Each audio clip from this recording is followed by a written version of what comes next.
નમસ્કાર મિત્રો, સ્વાગત છે તમારું મોરબી અપડેટમાં અને હું છું તમારી સાથે હેલી કોટેચા। હિન્દુ કેલેન્ડર પ્રમાણે 25મી ડિસેમ્બર એટલે કે તુલસી દિવસ। ભારતીય સંસ્કૃતિમાં પહેલેથી જ તુલસીને માતા તરીકે ઓળખવામાં આવે છે। જેવી રીતે એક માતા પોતાના સંતાનને સ્વસ્થ રાખવામાં મદદ કરે છે, એવી જ રીતે તુલસી માતા પણ આપણા દરેક મનુષ્યોને નિરોગી રહેવામાં મદદ કરે છે।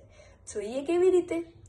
હું મારા શબ્દોમાં કહું ને તો છોટા પેકેટ બડા ધમાકા, મતલબ એક નાનું એવું તુલસીનું પાંદડું આપણને ઘણી બધી રીતે નિરોગી રાખી શકે છે। આપણને શરદી, ખાંસી, તાવ જેવી સમસ્યાઓથી તો દૂર રાખે જ છે, સાથે સાથે ગેસ અને અપચા જેવી સમસ્યાથી પણ દૂર રાખે છે। અને એની સાથે સાથે તુલસીના પાનને સ્ટ્રેસ બૂસ્ટર કહેવામાં આવે છે, મતલબ કે ચિંતા અને તણાવને તો તમારા શરીરથી દૂર જ રાખે છે અને મોટી બીમારી જેમ કે ડાયાબિટીસ એને પણ હરાવવામાં મદદ કરે છે।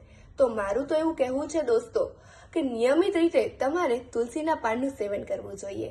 અને છેલ્લે તો હું એટલું જ કહીશ, તુલસીજીને કરો વેલકમ અને રોગોની કરો ભીડ કમ। આવી જ નવી અપડેટ મેળવવા માટે સતત જોડાયેલા રહો મોરબી અપડેટ સાથે।